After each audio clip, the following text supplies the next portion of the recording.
Saya here. Welcome back to my channel. On this channel I talk about faith, lifestyle. I also review books and magazines. Hope you are doing well. Right, thank you so much for my new subscribers. I'm very grateful, and for my returning subscribers, you're simply the best. Thank you for keeping me going, and thank you for always encouraging me. Sometimes if I haven't uploaded for a while, I get phone calls, I get text messages, what's happening, that sort of thing. It tells me that even though it's a small channel, it's actually affecting lives and people are happy with my content. So yeah, thank you so much. So this is actually a request from one of my subscribers. She chatted me privately, and then she said that she would like to know a bit more about universities in the UK. So I'm gonna try my hardest to tell you a bit about them, but I would suggest you go onto a website, www.gov.uk. I'm going to put a link in the comments, in the description, wherever, just so you can go on it, or you just Google it. All the information will come out. Can I just also say, put a disclaimer out there? This is just what I found. Some of it might not be true as at today. There might be maybe stale information. That's why when people call me, say, oh, do you know this, do you know that, I always refer them back to the website, because it's a new law today, and then tomorrow or next week it changes. So as much as possible, let the www.gov.uk website be your friend. Don't fall prey into hands of people that are going to take your money and not do what they've promised, and don't fall victim of because you're very you really want to come to the UK, and then you're very willing to spend as much as possible because somebody said I can help you or they can help you. So please do your research, don't fall victim, and pray about it. To be honest with you, not everybody will come to the UK, and not everybody in the UK are actually making it. Some people think when they come to the UK their problems are solved. It is not the case. To be fair and to be honest, sometimes some people are actually better off in their home country. But wherever God wants you to be, wherever He has put you, or whatever thing, maybe there's something He has in mind for you to do in the UK, then yes, go for it, because God will make a way for you. But if UK is not for you, there are so many other countries out there that can actually help you to fulfill your purpose, to fulfill your destiny.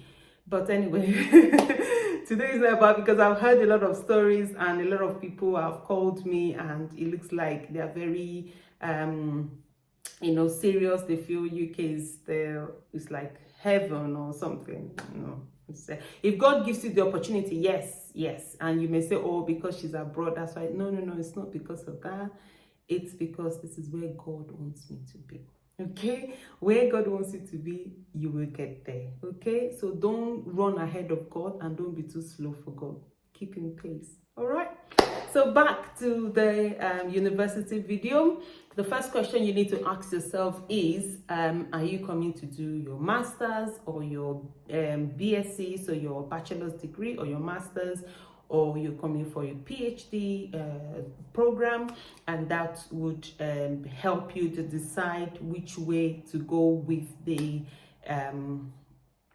your program. So the person actually wanted like cheap universities. So the first thing is, how much money do you have? Okay, when you say something cheap, another thing you need to consider when you're thinking about cheap universities is, how good are they with the program you are coming to study? Okay, so some of the universities, like I said, check again. The prices might have gone up or maybe come down, I'm not sure, but this is what I found.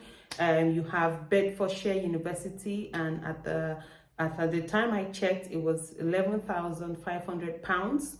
And there's a University of Cumbria, £10,500. There's Teesside University, there's which is £11,825,000. But like I said, you might want to go onto this website or just Google cheap universities, and then you can get to their school website or the uni website, and then you can see the current prices and how much it is. Another thing you need to consider is some of these schools will require you to do your IELTS. So it means International English Language Assessment. It's kind of a testing system just to be sure that you're proficient, you're an English speaker. Is a standardized language assessment, okay? So, but some universities would let you come to study with them. So like Bristol, Warwick, London, South Bank University, Northumbria, and the University of Bolton, Northampton, Plymouth, Portsmouth University. They will let you come and to study with them without IELTS. But again, don't take my word for it. Google up all of these things and check if as at this year, 2022, they will let you study. But obviously, I think if you're coming, that will be 2023, right? So check if they will let you in without your IELTS. It's a standardized English language assessment. So, but for some, before I leave that, this test includes reading, writing, listening, and speaking. Okay, those are the things you need to think about. Okay. Also, there are some countries that are exempt, from doing this. So if you're watching me from Australia, Grenada, New Zealand, Barbados, and Lucia, some of these countries rather, you can come and study without you having the IELTS. But again, check at the point of your application to see if they will let you study without it, or you have to do a test. I'm sure there are so many other alternatives like your TOEFL and all those things, because I remember many years ago, before I go into the UK, I was actually doing my TOEFL and this IELTS. I was going through it. I had a very big book then studying, because yes, of course, I wanted to come to UK. I wanted to study abroad. It's kind of my childhood dreams, because I just believe that when you study abroad, it's just different. And it's true, it's just different, especially if you live in a country where the educational system is not very good, But I know a lot of countries are beginning to up their games because they understand the value of education. So anyway, back to why we're here. So yeah, again, check your the university you're applying for, check what they need, check the amount you need to pay, and plan ahead. Don't just ask your uncle from wherever to put a bulk of money in your account because you have to do an application. The UK government are not dumb. They are going to trace your account to see, how much money have been coming, unless you have a sponsor, which is a different thing entirely. So another thing, accommodation, feeding, all of those things, you have to put them in place.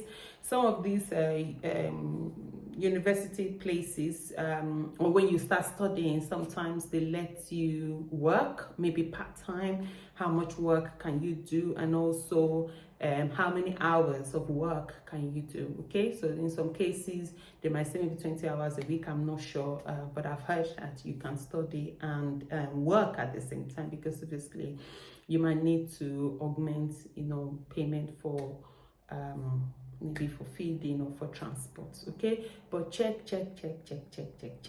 Another thing is, when you're speaking, speak clearly. I've heard a lot of people who've come from maybe different countries, and then when they get to the UK, instead of them to be just themselves, you can even tell that these people are new to the country, and because they want to speak like the natives, they start with, I'm gonna I'm gonna eat some food, I'm gonna take some things, no, don't stress. Just speak clearly. And I've also seen, people come me with, oh, I'm going to the UK, this is the Englishman's land, I want to show them that I can speak, and then they come with this big grammar, that the native speaker just, they just look at you, because I remember, let me just tell you this quickly, because, sometimes when I speak, it looks like, well, maybe because she's abroad, no, I've been a victim, I went to the shops, this is more than 10 years ago, when I was new in the UK, and funny, so flour, like baking flour, flour that you use for cakes or bread, when I was coming from, sorry, Nigerians, I don't mean to put you down, but that's where I came from, and I mean, you can even tell with my name, so there's no point, Niger, so when I was coming in Nigeria, then I know it must have changed now. We call it flour instead of flour. We call it flour, and the fork that you eat with, we call it fork, because we're trying to, speak like the natives. And you're like, oh, you're going to England, you need to shop your English. So I said, oh, flour. So I went to the shops, God, bless this man. I was going round and round and round, and I couldn't find, I think I wanted to make some chin-chin, or I can't remember what it was. So long story short, I found the shop attendant, and I said to him, oh, please, I need flour, please, can I have flour? I was trying to, the guy said flour, he looked down, I bet. I was like, flour, what's flour? I said, flour, flour, flour. So, honestly,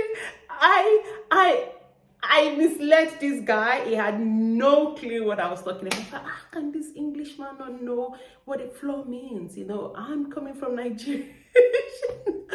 And I was saying flour. The guy was like, flour. We don't. Eventually, when the guy looked very frustrated, he said, we don't have it.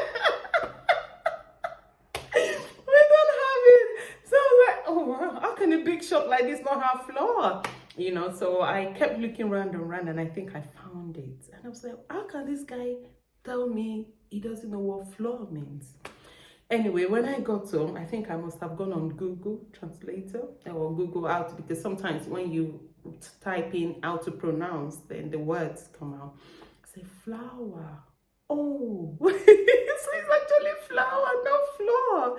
So please learn from my mistake. I've made so many other mistakes like that. But what I found with them is they are very, just be natural. Don't try to impress them that, yes, this interview, I have to look for all the big words in the dictionary, I have to show them, I met somebody sometimes ago, and this guy went for an interview. Instead of him to be himself, just speak simple, clear English, he went on and on, using all the big words. He didn't get the job, because at the end of the day, the natives thought it was intimidating, and that's what they would think, that what's this guy, you're only applying for a simple job and you're talking about this big English that we almost need a dictionary to find out the meaning. So please, my Niger friends, when you come in, be yourself, be natural. The accent will come easily, because what I found is, by the time you start knowing how to pronounce the words, you will be able to put the words together as a chunk. This video is getting longer than I want. I didn't want it to be too long. But I need to say to you guys, just learn how to pronounce the words correctly. That's all you need. If you are able to pronounce the words correctly, then they will get what you're saying. But if you don't pronounce the words correctly, you're going to confuse them, and that's the truth. They will just tell you, I'm sorry, I can't understand you. Okay, so your job is to learn how to pronounce the words correctly, like fluorescent, like a light, the light, but the long light bulb that we have. When I was growing up, we call it fluorescent, but here it's fluorescent, like I'm always doing like a grammar video now. Another thing is your incisors. We have incisors, clear canine, premolar, postmolar in your mouth. It's not incisors, it's incisors. So once you are able to pronounce these words correctly, just be your natural self. Okay?